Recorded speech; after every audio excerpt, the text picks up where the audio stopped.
Hello बच्चों, कैसे हैं आप सब? जय श्री कृष्णा, राधे राधे। हम आशा करते हैं आप लोग अच्छे होंगे, बढ़िया होंगे।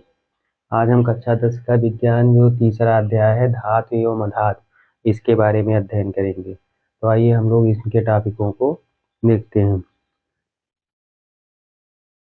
जो तीसरा लेसन है आपका धातु एवं अधातु, उसमें जो है धातु एवं अधातु जो तीसरा अध्याय है, इसमें सबसे पहले जो है तत्व, यानी कि जो तत्वों को उनके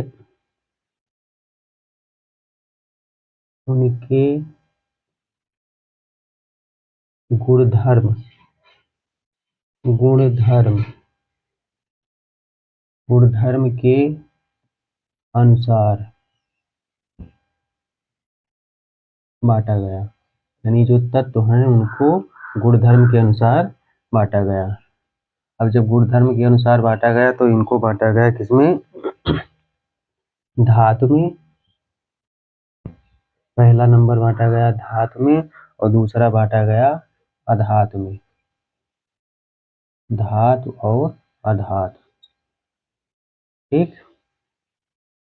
एक इसी में आता है उपधातु। धातु किसे कहते हैं? यानी इसी में जो है इसका भौतिक गुणधर्म हम देख लेंगे। धातु जो है किसे कहते हैं, अधातु किसे कहते हैं, उपधातु किसे कहते हैं। तो जो धातुओं के गुणधर्म है, पहला है यानी कि धातुएं चमकदार होती हैं। जो धातु है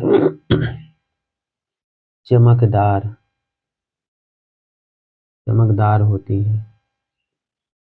धातुएं चमकदार होती हैं। अधातुएं जो है ये चमकीली नहीं होती।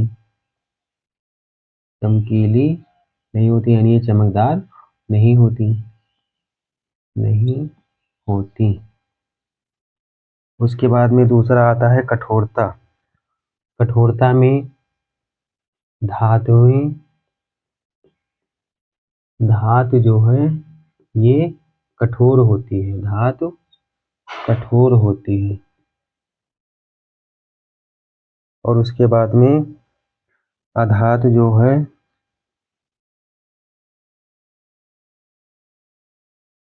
ये कठोर नहीं होती। अधातु जो है ये कठोर नहीं होती। उसके बाद में तीसरा आता है रूप, यानी कि ये किस अवस्था में होती हैं। तो जो धातु होती है, धातु ये ठोस अवस्था में पाई जाती है। ठोस अवस्था में होती है, ठीक है। और अधातु जो होती है, अधातु ये ठोस या गैस अवस्था में भी पाई जा सकती है। फिर उसके बाद में चौथा गुण इसका आता है आघातवर्धनीयता। यानी ये जो धातुएं होती हैं, धातुओं को पीट कर, यानी आघात पहुंचाकर बढ़ाया जा सकता है।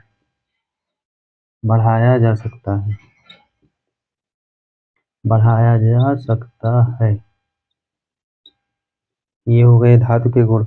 और धातुएं आघातवर्धनीय नहीं होती। यानी जो अधातु होती हैं ये आघात वर्धनीय नहीं होती। ये आघातवर्धनीय नहीं होती हैं। उसके बाद में तन्यता, धातुओं को पतली तार के रूप में बनाया जा सकता है। यानी धातुएं तन्य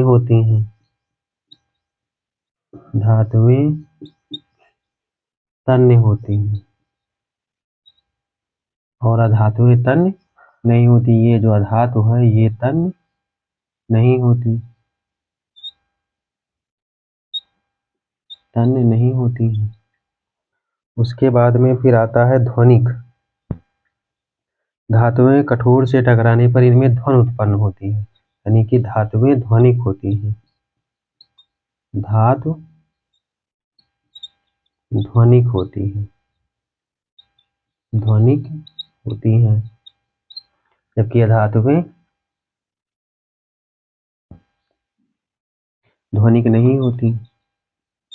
जो अधातु है ये ध्वनिक नहीं होती, यानी इसमें ध्वनि अल्प मात्रा में यानी नहीं होती।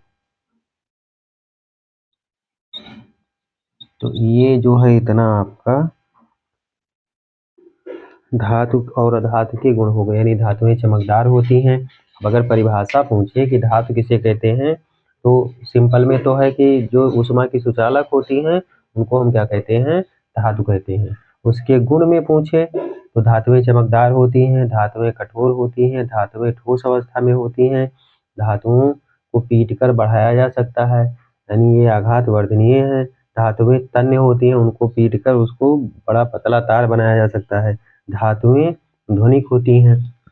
फिर धातु ये चमकीली नहीं होती, कठोर नहीं होती, ठोस या गैस अवस्था दोनों अवस्था में पाई जाती है, और ये आघात वर्धनीय नहीं होती, फिर तन्य नहीं होती और ध्वनिक नहीं होती। ये हो गए इनके अधातु के। और जो धातु और अधातु दोनों के गुण रखे, ठीक है, यानी धातु प्लस अधातु, धातु अधातु दोनों के गुण जिसमें पाए जाएं, दोनों के गुण पाए जाएं, वो क्या कहलाएंगी, उपधातु कहलाएंगी। ठीक है, तो इसका स्क्रीनशॉट ले लीजिए आप लोग। उसके बाद में जो है हम आगे देखते हैं इसके रासायनिक गुण पर। इसका जो है ये था भौतिक गुण, ठीक है, यानी इसको गुणधर्म के आधार पर, भौतिक एवं रासायनिक गुणधर्म के आधार पर बांटा गया। तो जब तत्वों को भौतिक गुणधर्म के आधार पर, इनके गुणों के आधार पर बांटा गया, तो उनमें बांटा गया धातु और अधातु। अब उसके बाद में आता है इसका अगला बिंदु जो है रासायनिक गुण, धातु के रासायनिक गुण। धातु के रासायनिक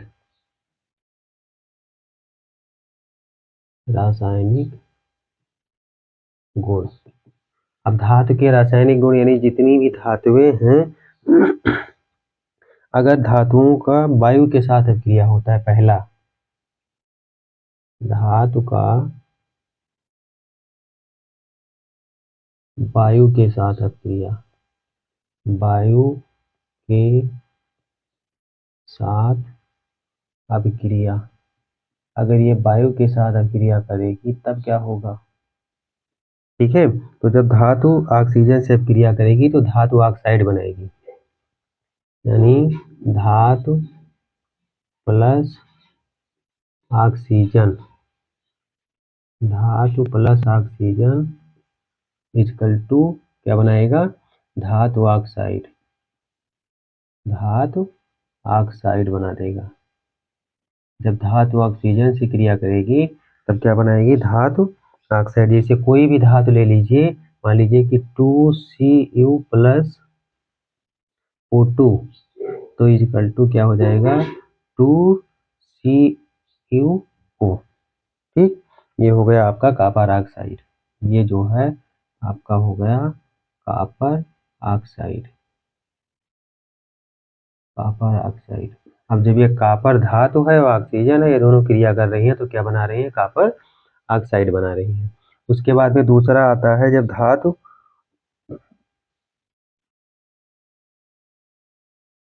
जल के साथ क्रिया करेगी, यानी धातु, दूसरा धातु जल के साथ, जल के साथ अभिक्रिया करे तब, अभिक्रिया यानी धातु का जल के साथ अभिक्रिया करेगा तब, तो क्या होगा, धातु प्लस जल, तो बनाएगा क्या क्या, ये बनाएगा धातु ऑक्साइड, धातु ऑक्साइड धातु ऑक्साइड और प्लस में बनाएगा हाइड्रोजन गैस यानी हाइड्रोजन। ये हाइड्रोजन गैस का निर्माण करेगा। ये सूत्र आपको याद करना है बस। जो ये इतना है, जैसे धातु का वायु के साथ अभिक्रिया, तो ये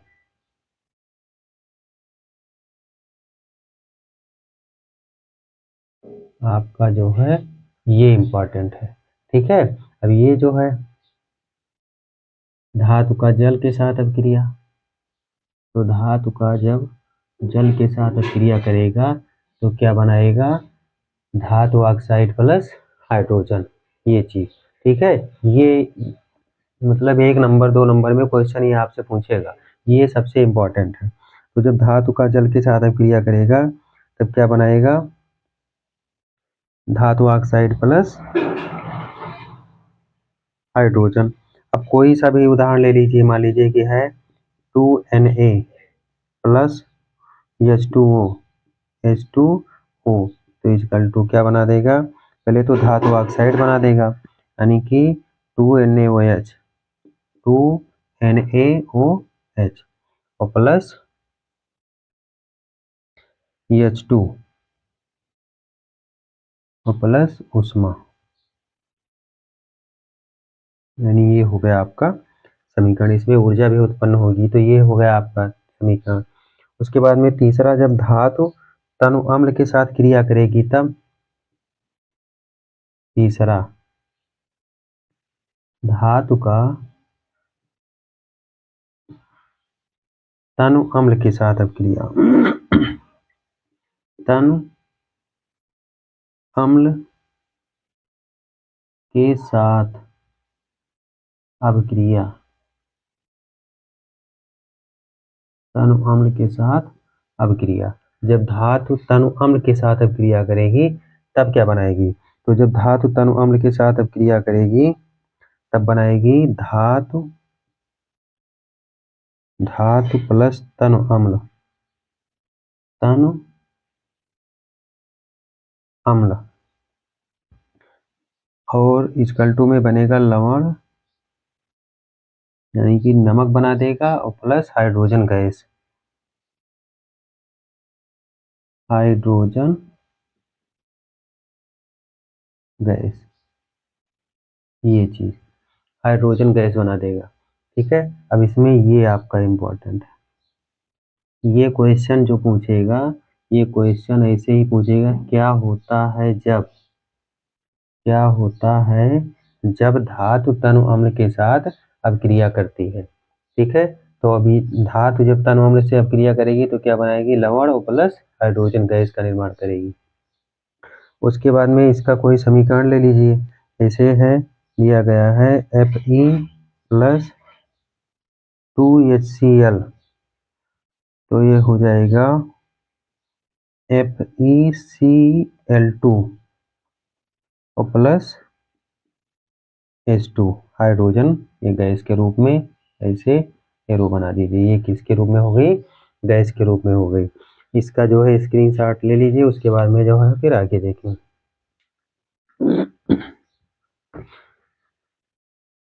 ये जो है धातु का अम्ल के साथ, तनु अम्ल के साथ अभिक्रिया, धातु का जल के साथ अभिक्रिया, धातु का ऑक्सीजन के साथ अभिक्रिया यानी वायु के साथ अभिक्रिया, ये जो है 2 नंबर में क्वेश्चन आपके पेपर में आता है हर साल, बिल्कुल इम्पोर्टेंट। ठीक है, बिल्कुल से ये इम्पोर्टेंट होता है। इसमें से 2 नंबर पूछेगा, रिएक्शन पूछ लेगा या सूत्र ही पूछ लेगा। उसके बाद में फिर आता है धातुओं का अन्य लवणों के, धातु लवणों के साथ अभिक्रिया। तो जब धातु, चौथा नंबर, धातु का अन्य लवण के साथ अभिक्रिया, के साथ अभिक्रिया, जब धातु जो है अन्य धातु लवण के साथ अभिक्रिया करेगा तब क्या बनाएगा। तो मान लीजिए कि 2 धातु है, एक धातु है यानी कि धातु ए, और उसके बाद में लवण है, धातु लवण यानी लवण जो है किस रूप में है, विलयन के रूप में है आपका। ये है आपका बी। अब बनाएगा क्या, तो बनाएगा लवण विलयन, बना देगा लवण विलयन, लवण विलयन ए और प्लस धातु बी, धातु बी। ये हो गया आपका सूत्र। ठीक, ये चीज कभी कभी इतना ही पूछता है, कभी कभी जो है इतने पूछता है कि जब धातु जो है लवण के साथ में अब क्रिया करेगा तो क्या बनाएगा। ठीक है, तो ये हो गया आपका। इसमें जो है एक आता है सक्रियता श्रेणी, सक्रियता श्रेणी, सक्रियता श्रेणी। तो जो सक्रियता श्रेणी है, वो सक्रियता श्रेणी, इसमें सबसे पहले धातुओं को उनकी क्रियाशीलता के अवरोही क्रम में, ठीक है, धातु को क्रियाशीलता, क्रियाशीलता के आधार पर, के आधार पर अवरोही क्रम में रखा गया है, अवरोही क्रम। अब अवरोही क्रम में कौन कौन से हैं, तो अवरोही क्रम में है के पोटेशियम है, अवरोही क्रम का मतलब हो गया घटता क्रम, तो पोटेशियम, उसके बाद में सोडियम, उसके बाद में कैल्शियम, उसके बाद में अवरोही क्रम यानी घटते क्रम, और उसके बाद में मैग्नीशियम, उसके बाद में एल्युमिनियम, उसके बाद में जड़यन Fe यानी कि लोहा, और उसके बाद में Fe के बाद में Pb यानी कि लेड। ठीक है, ये हो गया। उसके बाद में और जो है इसमें है हाइड्रोजन, और उसके बाद में घटते क्रम में फिर है कॉपर, उसके बाद में मरकरी, और उसके बाद में Au यानी कि सोना। ठीक है, अब ये जो है अधिक से यानी बढ़ते क्रम से, बढ़ते से घटते क्रम में है। ये जो दिया गया है ये किस में दिया गया है, बढ़ते क्रम से, बढ़ते से घटते क्रम में, घटते क्रम में। ठीक, यानी सबसे ज्यादा जो है अब क्रियाशील कौन सा है, ये है, और सबसे कम क्रियाशील कौन सा है, ये है। ठीक, ये हो गया इसका बढ़ते से घटते क्रम में यानी अवरोही क्रम में ये दिया गया है। उसके बाद में फिर आता है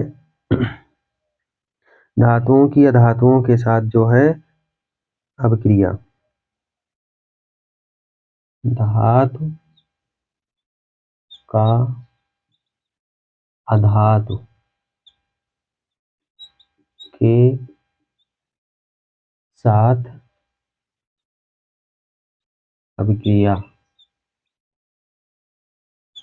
अभिक्रिया। तो जब धातु जो है अधातु के साथ अभिक्रिया करेगा तो धातुओं के परमाणु अपनी संयोजकता कोश में इलेक्ट्रॉन त्याग करते हैं, तब धनायन बनाते हैं। यानी जब धातु जो है इलेक्ट्रॉन का, यानी इलेक्ट्रॉन का त्याग करेगा, जब क्या करेगा, त्याग करेगा, त्याग करेगा, तब क्या बनाएगा, धनायन, तब क्या बनाएगा, धनायन। और जब जो है कोई अधातु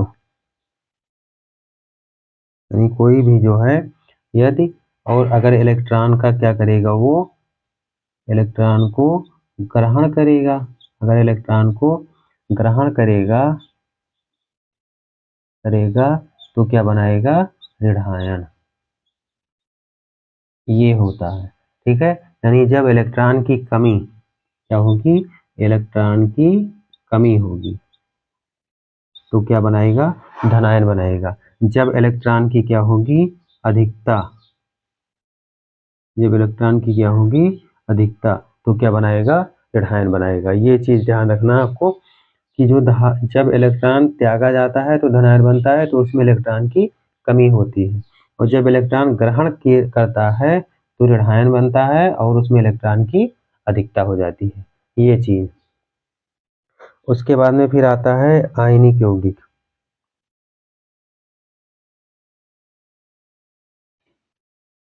जो आयनिक यौगिक हैं, आयनिक यौगिक, आयनिक यौगिक, इसमें क्या होता है कि विपरीत आवेश, जो विपरीत आवेशित जो धातुएं जो भी हैं, यानी विपरीत आवेश, विपरीत आवेश के आयन, के आयन एक दूसरे को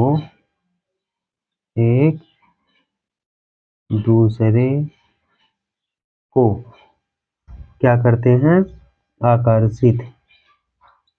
आकर्षित करते हैं, तभी तो उनके बीच में क्रिया होगी, आकर्षित करते हैं। ये हो गया आपका आयनिक यौगिक। ठीक है, इसका स्क्रीनशॉट ले लीजिए। उसके बाद में जो फिर हम अगले टॉपिक पर आते हैं। आगे जो है ये इस लेसन से जो है क्वेश्चन आता है, अधिकतर क्वेश्चन जो है इसी लेसन से। जैसे केमिस्ट्री के और फिजिक्स के और बायो के 3 पार्ट होते हैं, सब में जो है 23 नंबर का आएगा, लेकिन जो केमिस्ट्री का पार्ट है उसमें इस लेसन से और इसके बाद जो अगला लेसन आएगा उससे ज़्यादा क्वेश्चन आता है। उसके बाद में आयनिक यौगिक के बाद में आता है इसके गुणधर्म, यानी आयनिक यौगिक, आयनिक यौगिक के गुणधर्म। जो आयनिक यौगिक हैं इनके गुणधर्म कौन कौन से हैं, तो इसका गुणधर्म है पहला आयनिक यौगिक का भौतिक प्रकृति, यानी जो आयन है वो किस प्रकृति का है, भौतिक प्रकृति। उसके बाद में दूसरा आता है गलनांक एवं क्वथनांक, गलनांक एवं क्वथनांक, गलनांक और क्वथनांक बताया गया है। ठीक है, यानी गलन बिंदु, क्वथन बिंदु। उसके बाद में तीसरा आता है इसका घुलनशीलता, घुलनशीलता। उसके बाद में चौथा आता है विद्युत चालकता, विद्युत चालकता, चालकता, विद्युत चालकता। अब प्रकृति में जो है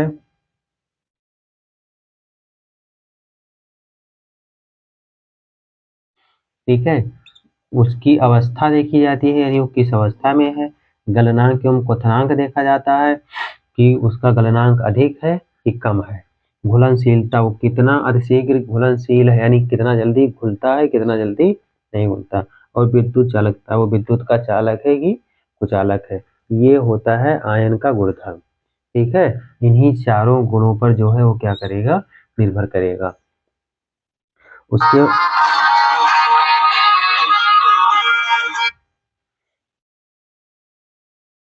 उसके बाद में जो है फिर आता है धातुओं की प्राप्ति,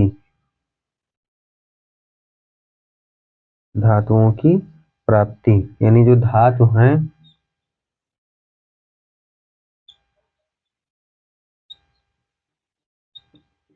धातु की प्राप्ति। तो धातु की प्राप्ति जो है किससे प्राप्त होता है, खनिज से, यानी जो खनिज है पृथ्वी में प्राकृतिक रूप से उपस्थित तत्व एवं यौगिक को हम क्या कहते हैं? खनिज कहते हैं। यानी किससे प्राप्त होता है? खनिज से। पृथ्वी के जो है भीतर, पृथ्वी के भीतर पाए जाने वाले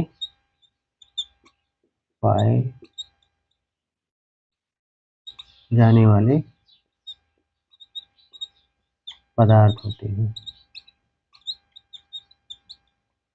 पाए जाने वाले क्या होते हैं? पदार्थ होते हैं। इसी में आता है अयस्क, एक आता है अयस्क।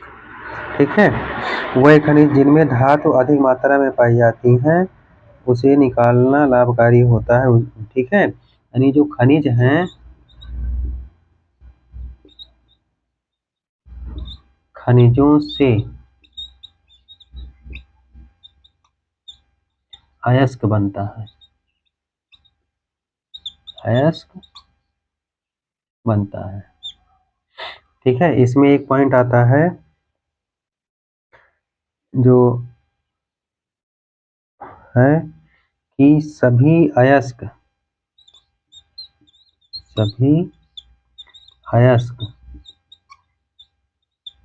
जो है सभी अयस्क खनिज होते हैं, खनिज होते हैं, परंतु सभी खनिज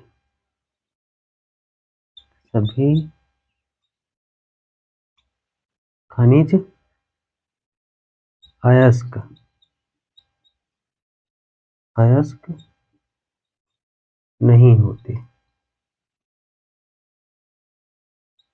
ठीक, यानी इसको समझिए, सभी अयस्क जो है खनिज होते हैं, यानी जितने भी अयस्क हैं वो खनिजों से ही तो प्राप्त होते हैं। तो जब इसी का पार्ट है तो जितने अयस्क हैं वो खनिज हैं, यानी खनिज से प्राप्त होते हैं। परंतु सभी खनिज अयस्क नहीं होते, यानी जितने सब खनिज अगर हैं, ठीक है, जो खनिज पदार्थ प्राप्त होते हैं तो उससे अयस्क मिले ये संभव नहीं है। लेकिन जिससे अयस्क मिलेगा, अयस्क प्राप्त होगा तो खनिज का पार्ट होगा। जो अयस्क का उत्पादन नहीं करेगा वो अयस्क नहीं होगा, यानी वो खनिज, सभी अयस्क जो है, सभी खनिज अयस्क नहीं होते, जबकि सभी अयस्क खनिज होते हैं क्योंकि वो खनिज के पार्ट हैं। ठीक है, खनिज से ऐसे समझ लीजिए ये कि जो खनिज है ये सभी अयस्क, ठीक है, खनिज होते हैं। यानी हम इसको लिख सकते हैं इस प्रकार से, जो अयस्क है, अयस्क ये तो खनिज से बनता है, ठीक है, खनिज से प्राप्त होता है, लेकिन जो सभी खनिज हैं, सभी खनिज ये अयस्क उत्पन्न करेंगे, ये कुछ नहीं कहा जा सकता, ऐसा संभव नहीं है। जो अयस्क उत्पन्न करेगा वो खनिज का पार्ट हो जाएगा, जो नहीं उत्पन्न करेगा वो खनिज का पार्ट नहीं होगा। उसके बाद में फिर आता है, इसका स्क्रीनशॉट ले लीजिए, फिर हम आगे देखते हैं। यदि आप लोगों को वीडियो पसंद आता है, अच्छा लगता है, समझ में आता है, तो अपने दोस्तों में, मित्रों में ज़्यादा से ज़्यादा इसको शेयर किया कीजिए, ठीक है, ताकि और लोगों को भी लाभ मिल सके। उसके बाद में आता है इसमें गैंग, एक आता है गैंग, गैंग आता है और है भर्जन। ठीक है, तो पृथ्वी के खनिजों में अयस्क, पृथ्वी से खनिज अयस्कों में जो अशुद्धियां पाई जाती हैं, ठीक है, यानी पृथ्वी के खनिजों में, जो पृथ्वी के खनन के फलस्वरूप खनिज प्राप्त होते हैं, खनिजों में पाई जाने वाली अशुद्धियां, गैंग कहलाती हैं। क्या कहलाती हैं? गैंग कहलाती है, गैंग कहलाती है। ठीक है, यानी जो उससे अशुद्धियां प्राप्त होती हैं उसी को हम क्या कहते हैं? गैंग कहते हैं। उसके बाद में आता है भर्जन, उसके बाद में आता है भर्जन। तो भर्जन किसे कहते हैं? सल्फाइड अयस्क को वायु की उपस्थिति में अधिक ताप पर गर्म करने पर ऑक्साइड में बदल जाता है। ठीक है, जो सल्फाइड सल्फाइड अयस्क, जब सल्फाइड जो अयस्क है को वायु की उपस्थिति में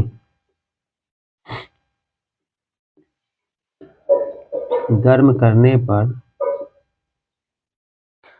करने पर यह ऑक्साइड में बदल जाता है। ये क्रिया क्या कहलाती है? विभाजन कहलाती है। उसके बाद में आता है परिष्करण।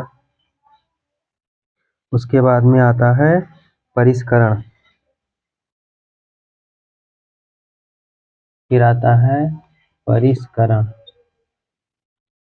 जो परिष्करण है वो परिष्करण क्या है? जो है धातुओं से अपद्रव्य को हटाने के लिए, यानी जो धातु है, धातु से अपद्रव्य को हटाने के लिए विद्युत अपघटनी विधि का प्रयोग किया जाता है। विद्युत अपघटनी विधि का प्रयोग क्या कहलाता है? परिष्करण कहलाता है। परिष्करण कहलाता है। ठीक, उसके बाद में फिर आता है संक्षारण। संक्षारण तो आप लोग जानते हैं। संक्षारण का मतलब होता है जंग लगना। ठीक, मूर्छा जिसको आप लोग अपनी भाषा में कहते हैं। ये किस पर होता है? ठीक है, तो संक्षारण जैसे सिल्वर पर, उसके बाद में कॉपर, उसके बाद में लोहा। ठीक, और इससे बचाव के जो उपाय हैं, यानी हम इसको कैसे बचाए जा सकते हैं, संक्षारण को कैसे रोका जा सकता है, तो सबसे पहले जो है पेंट करके, उसके बाद में पेंट करने के बाद में तेल लगा दिया जाता है। उसके बाद में ग्रीस लगाकर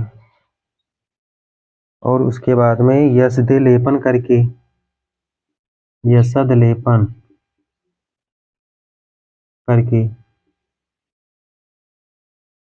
उसके बाद में क्रोमियम लेपन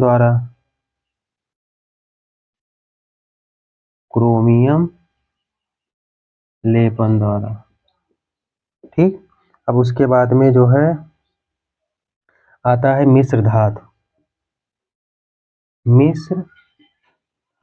मिश्र धातु का मतलब जिसमें दो धातुएं मिलकर बनती। ठीक है, यानी दो या दो से अधिक धातु, दो या दो से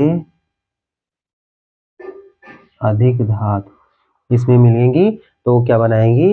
मिश्र धातु बनाएंगी। जैसे एक तो है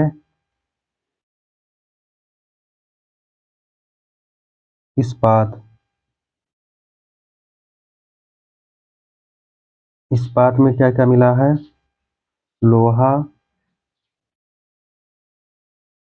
और प्लस निकेल और क्रोमियम। निकेल और प्लस क्रोमियम। उसके बाद में आता है पीतल। पीतल में क्या क्या बना है? मिला है कॉपर और प्लस जिंक।